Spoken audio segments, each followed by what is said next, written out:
Thanks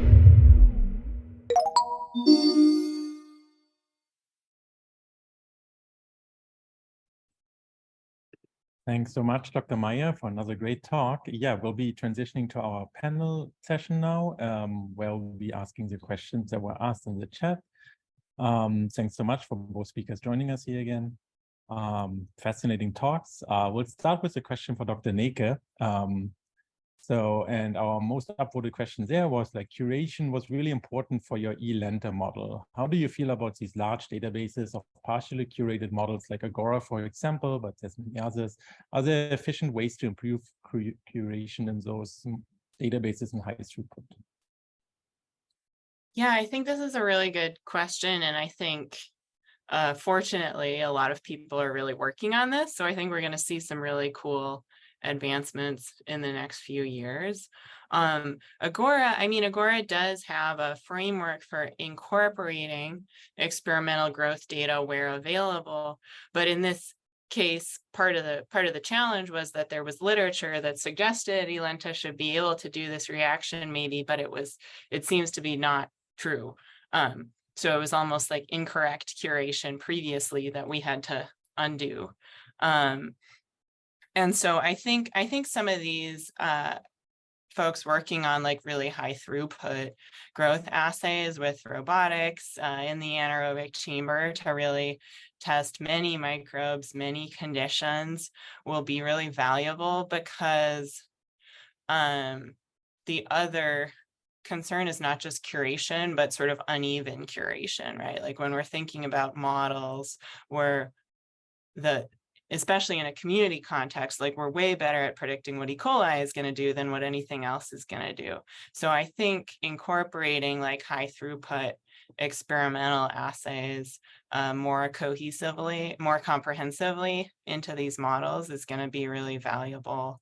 And the challenge is just making sure for these bacteria that are difficult to grow, difficult to test in many conditions like eLenta, making sure that those sorts of curation pipelines don't just like leave them out, but instead try to actually identify what might be happening with those organisms. Yep, thanks so much. Yeah, our next question is for Dr. Meyer. It's from Melissa. Have you also looked at indirect effects of medication mediated by other body systems?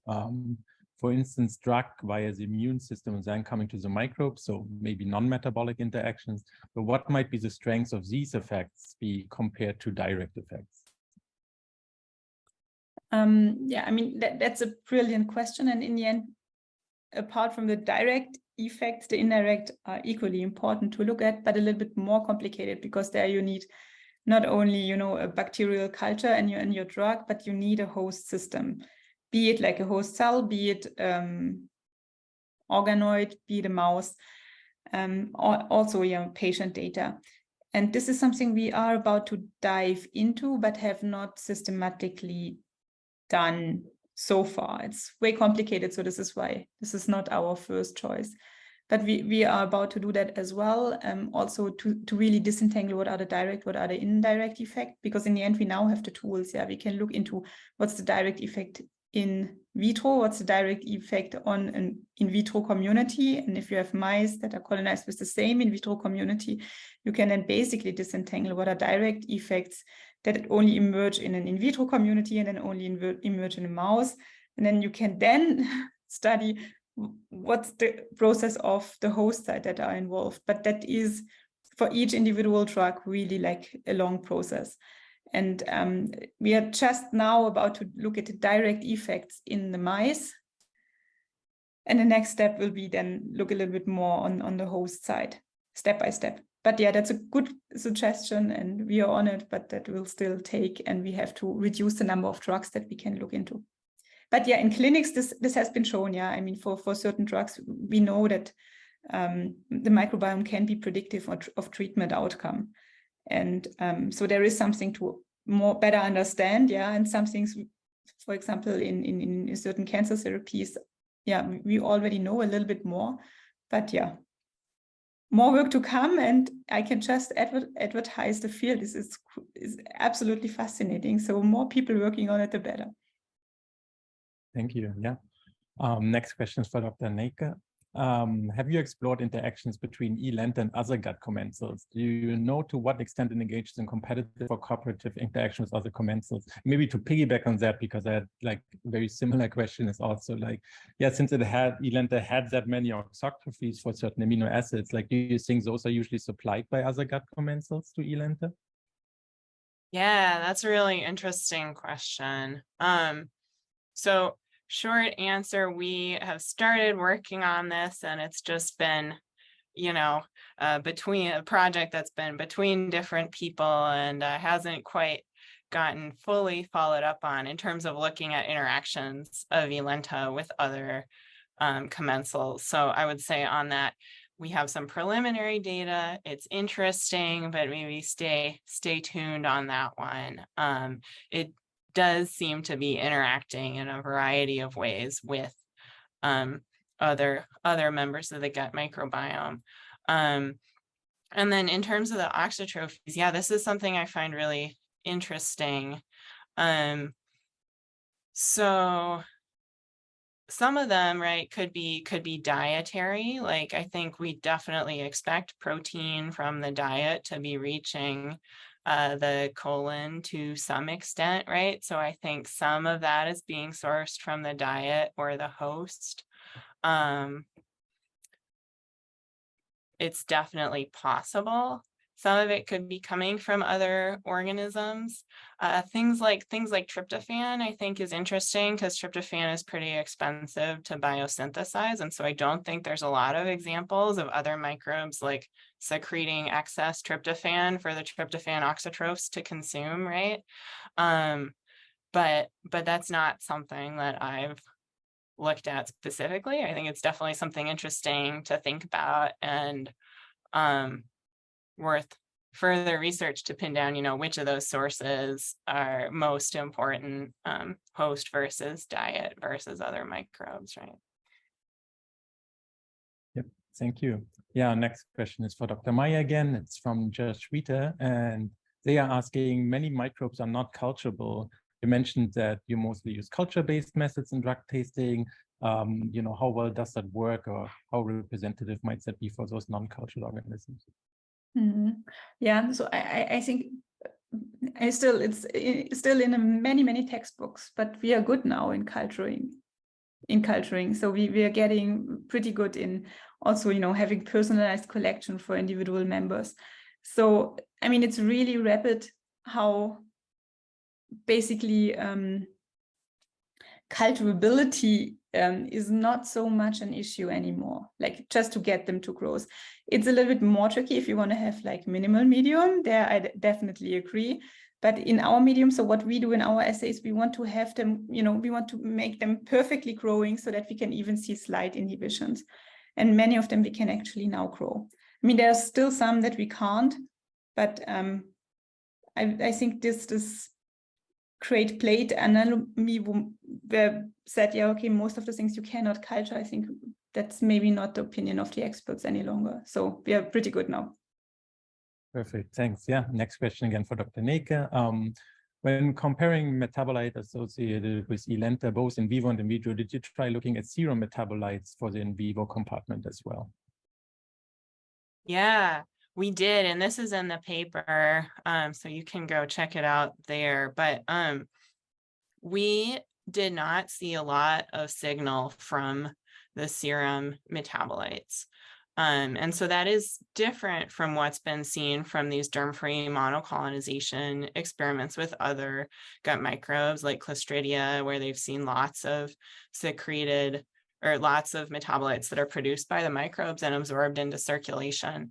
And we did not see very much of that with eLenta, which I think is interesting. And I don't really have any good hypotheses on why it might be, but it does seem like and this is from a couple of different experiments, that the metabolic effects of eLenta seem to be primarily like localized to the intestine.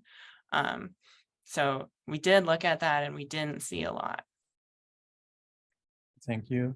And then there are two questions for Dr. Meyer that are both somewhat related to the rescue treatment or the antidote treatment. So I will kind of combine them. So one question was, have you thought about testing whether or not the antibiotic protective treatment preserves the capacity of the microbiota to prevent pathobiont invasion, for instance, C. diff? And then another question was just about clarifying the mechanism that the antidote benzobromarone is saving commensals selectively over pathogenic bacteria. Okay, so these are perfect questions to be asking one question.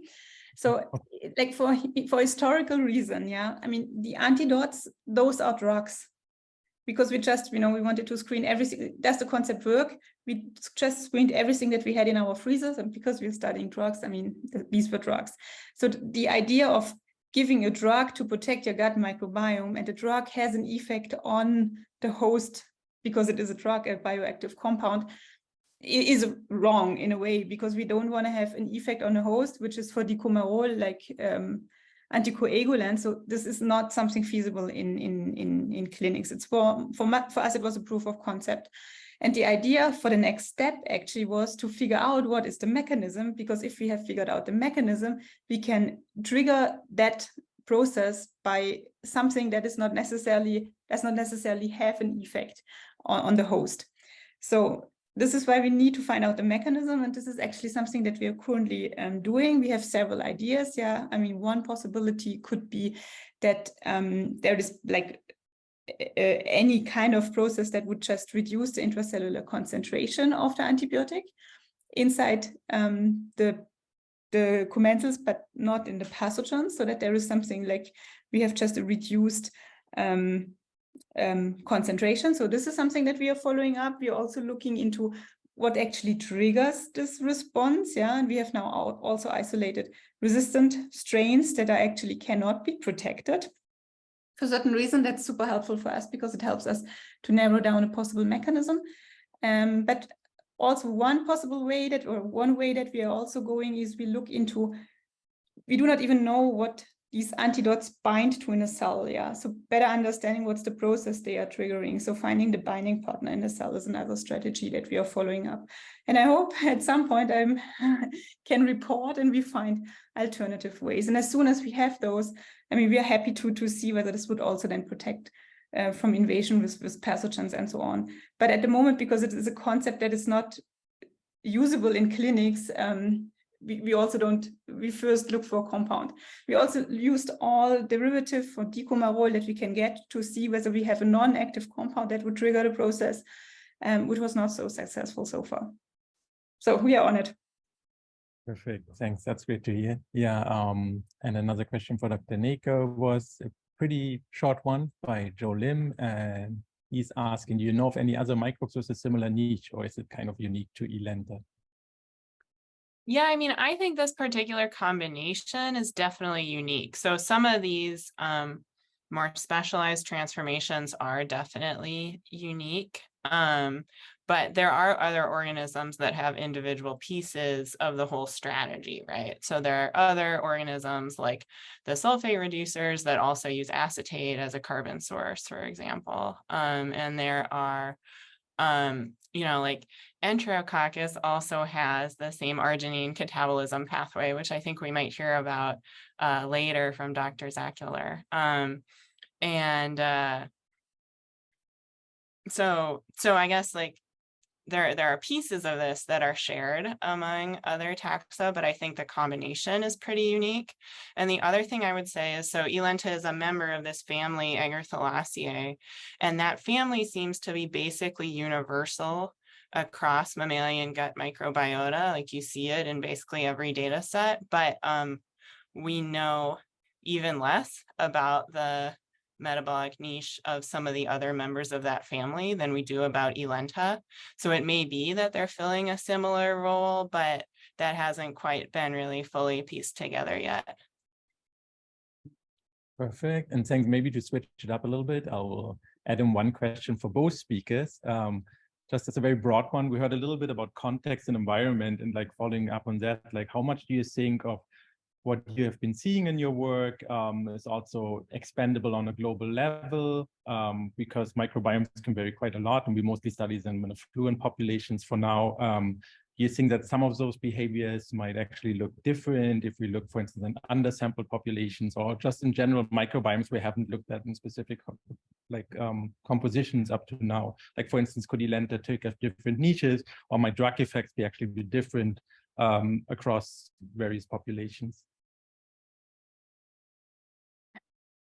Who goes first? Go ahead. Okay. Okay. It depends a little on the effect. So I think it's pretty safe to say that antibiotic effect will be strong across different populations. However, still, I mean, we see for certain drugs strain-dependent effects. So that is something where I can see that this is context dependent, and where we can also see inter-individual differences. In particular, I think for drug degradation, that will be important.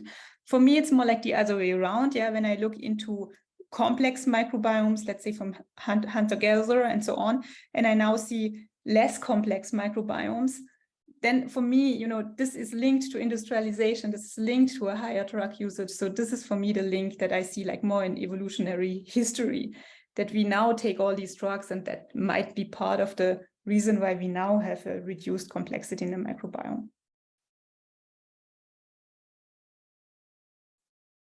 Yeah, it's a hard question, and I think, you know, by definition, we don't know the answer in populations we haven't looked at yet, right? And I think for Elenta, it's particularly interesting because Elenta really seems to be much more common in industrialized populations than in more isolated populations in the studies that have been done to date. And so I don't think we really know anything about like the basis for that, but I do think it's very likely that there are some more of these, you know, poorly characterized gene families that are performing novel, unusual metabolic transformations of substrates that, you know, we've only scratched the surface of what Elenta is doing, but there must be so many more of these interesting chemical reactions going on in other populations that just haven't been discovered yet. And like I said, I think, you know, we tend to see some of these other Agarthalaceae species in populations outside of urban industrialized areas. And I think they're probably doing some really interesting things biologically that we haven't even scratched the surface of yet. So I guess I'd say, I don't know, but I hope we find out. Perfect. Yeah, thanks. Those were great replies. Yeah, we have another question for Dr. Meyer by David Fredericks. They're asking, were all antibiotic resistant genes associated with resistance to human targeted drugs, or just efflux pumps?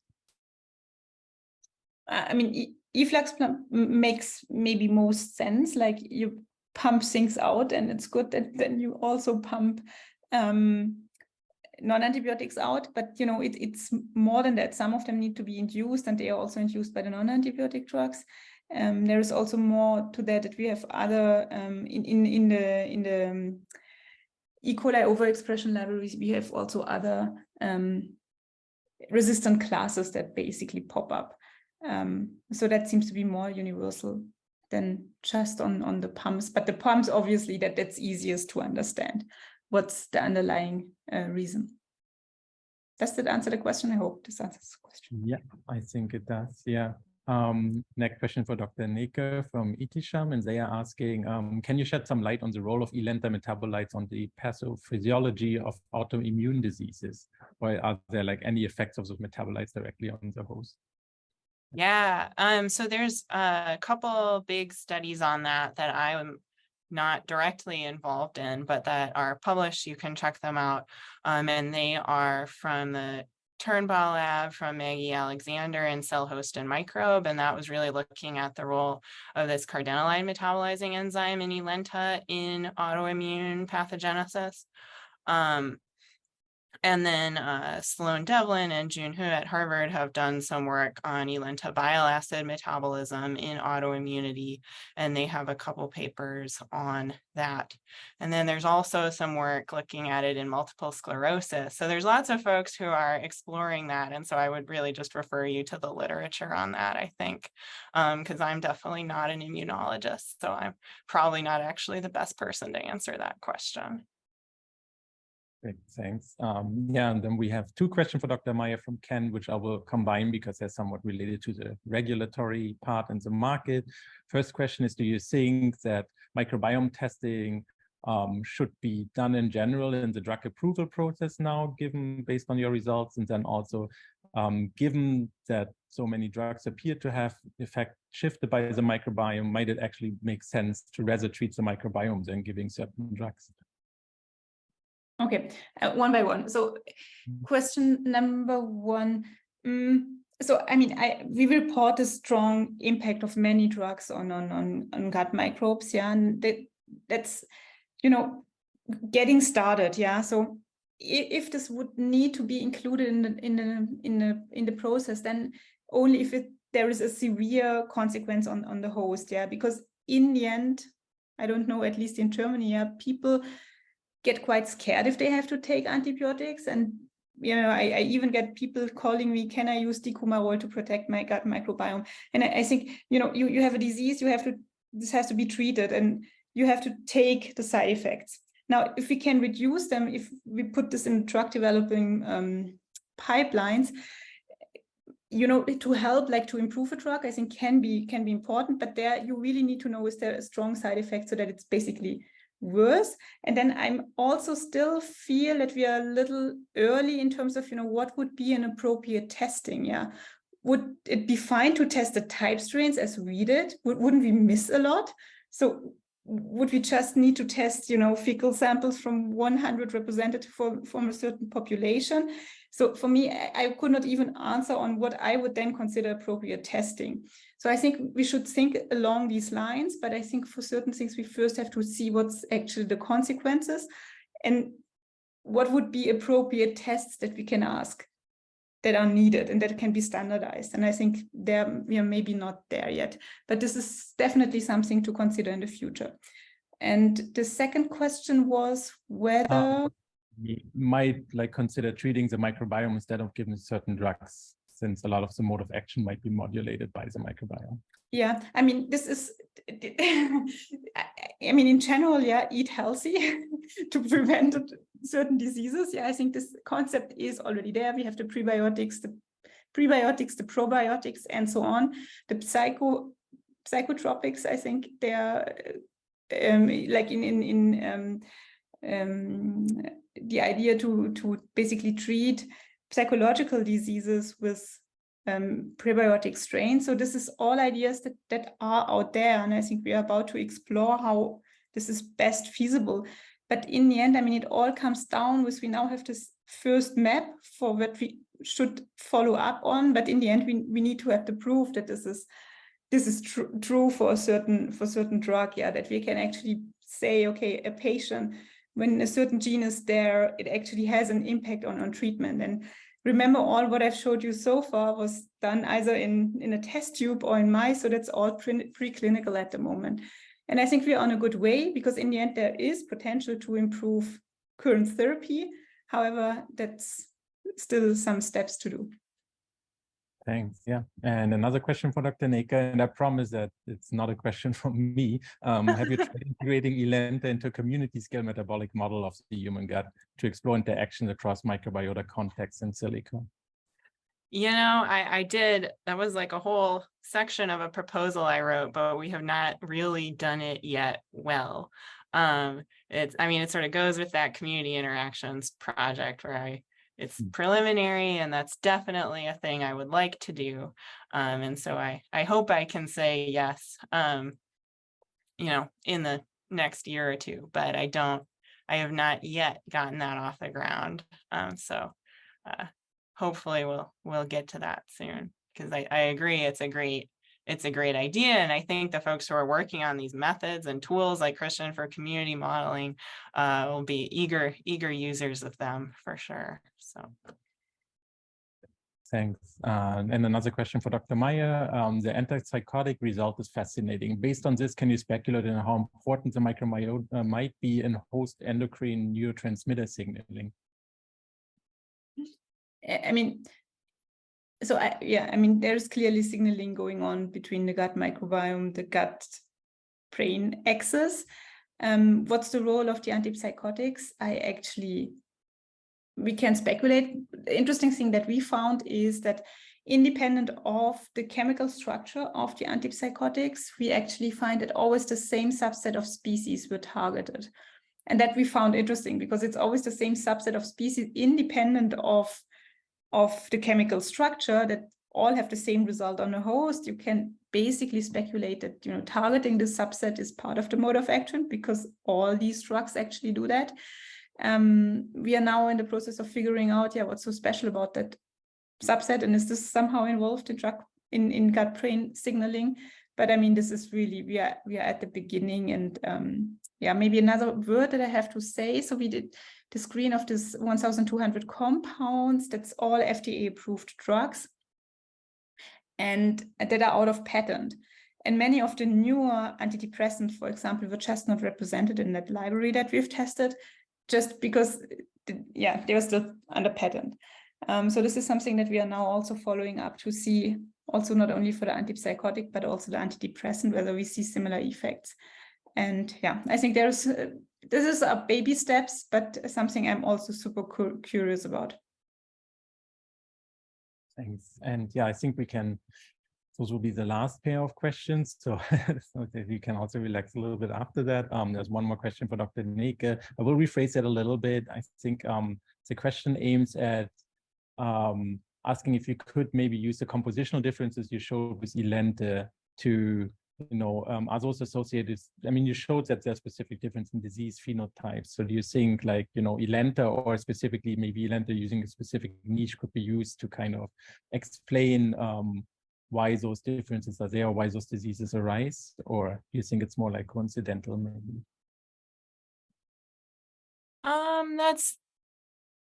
That's interesting. I think one way that like the models and this sort of like reductive analysis of the niche of an organism can help us is to help narrow down the possible reasons why we see a particular association in like a population study. So I think if that's what the question is asking, I think that's the answer is yes. Like the models can help us assess, do we think that's happening because there are changes in the nutritional environment in like, a person with an autoimmune disease that support the growth of Elenta, for example, or does increased abundance of some other organism in the gut,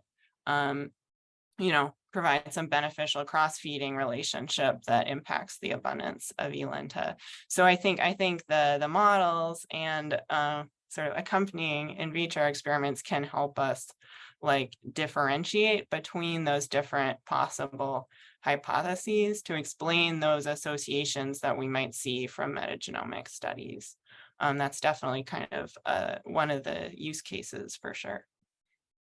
Perfect, thanks so much. And the last question will be for Dr. Meyer. It's by Fernando Nieto, who says, great talk. How would you validate your bottom-up approach in terms of actual effects at the organismal level, considering, Keystone taxa might not be culturable. I think you commented on that, but like, maybe like answering the questions how one could validate that in vivo.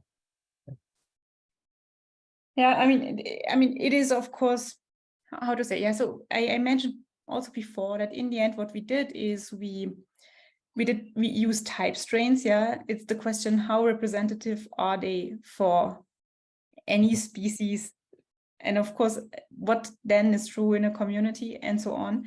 I think it's an awesome approach to get first insights to what to expect. What is the direct effect? What is the community mediated effect? To quantify those. Is there a lot of cross protection? Is there not so much cross protection? Is there something we can also use, for example, for repurposing drugs for pathogens, for example. So I think there is valid. It's valid to get started, but in the end, I mean, it needs a lot of different, steps to see whether this is then actually true in patients. So what really helps me in such a moment of, it's not enough and we should do more, is that these things of many drugs, we see the effect in patient cohorts as well. So it's not completely off, but we definitely will miss a lot of things as well. Yeah, but I don't see another possibility how to decrease complexity and have really like a disentangle effects as we can do in our system. Perfect. Yeah, and with that, we are out of time. I just want to thank our speakers again for 2 amazing talks and also sticking around for quite a while to take a lot of questions. So thanks so much for joining us. It was really awesome to have you here and hear about your work. Yeah, and with that, we conclude the first session of our symposium. Huge virtual applause again to our speakers, and thanks so much. And we'll be back after a short break.